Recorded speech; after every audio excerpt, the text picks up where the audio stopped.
चिड़िया और किसान। एक गांव में एक किसान रहता था। उसका गांव के बाहर एक छोटा सा खेत था। एक बार फसल बोने के कुछ दिनों बाद उसके खेत में एक चिड़िया ने अपना घोंसला बना लिया। कुछ समय बीता तो चिड़िया ने वहां 2 अंडे भी दे दिए। उन अंडों में से 2 छोटे छोटे बच्चे निकल आए। वे बड़े मज़े से उस खेत में अपना जीवन गुजारने लगे। कुछ महीनों बाद फसल कटाई का समय आ गया। गांव के सभी किसान अपने खेतों की फसल की कटाई में लग गए। अब चिड़िया और उसके बच्चों का वे खेत छोड़कर नए स्थान पर जाने का समय आ गया था।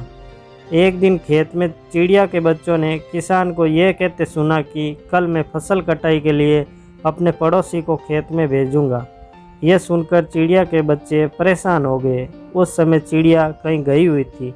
जब वे वापस लौटी तो बच्चों ने उसे किसान की बात बताते हुए कहा, माँ, आज हमारा यहाँ अंतिम दिन है। रात में हमें दूसरे स्थान के लिए यहाँ से निकलना होगा।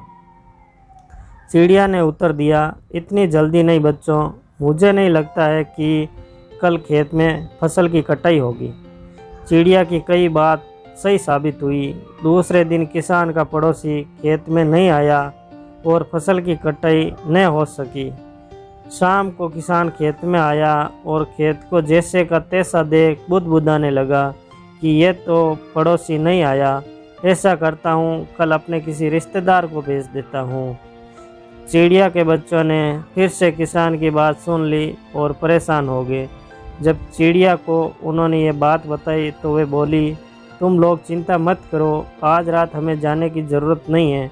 मुझे नहीं लगता कि किसान का रिश्तेदार आएगा।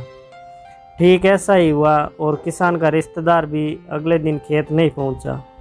चिड़िया के बच्चे हैरान थे कि उनकी माँ की हर बात सही साबित हो रही है। अगली शाम किसान जब खेत आया तो खेत की वही स्थिति देख फिर बुदबुदाने लगा कि ये लोग तो कहने के बाद भी फसल की कटाई के लिए आते नहीं हैं। कल मैं खुद आकर फसल की कटाई शुरू करूँगा।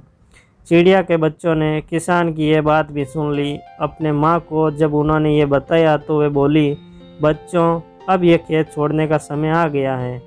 हम आज रात ही ये खेत छोड़कर दूसरी जगह चले जाएंगे।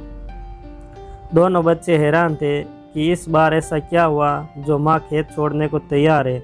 उन्होंने पूछा तो चिड़िया बोली, बच्चों, पिछली 2 बार किसान कटाई के लिए दूसरों पर निर्भर था। दूसरों को कहकर उसने अपने काम से पल्ला झाड़ लिया था, लेकिन इस बार ऐसा नहीं है। इस बार उसने ये जिम्मेदारी अपने कंधों पर ली है, इसलिए वे अवश्य आएगा। उसी रात चिड़िया और उसके बच्चे उस खेत से उड़ गए और कहीं और चले गए। शिक्षा। दूसरों की सहायता लेने में कोई बुराई नहीं है, किंतु यदि आप समय पर काम शुरू करना चाहते हैं और चाहते हैं कि वे समय पर पूरा हो जाए तो उस काम की जिम्मेदारी स्वयं लेनी होगी। दूसरे भी मदद उसी की करते हैं जो अपना काम खुद करता है।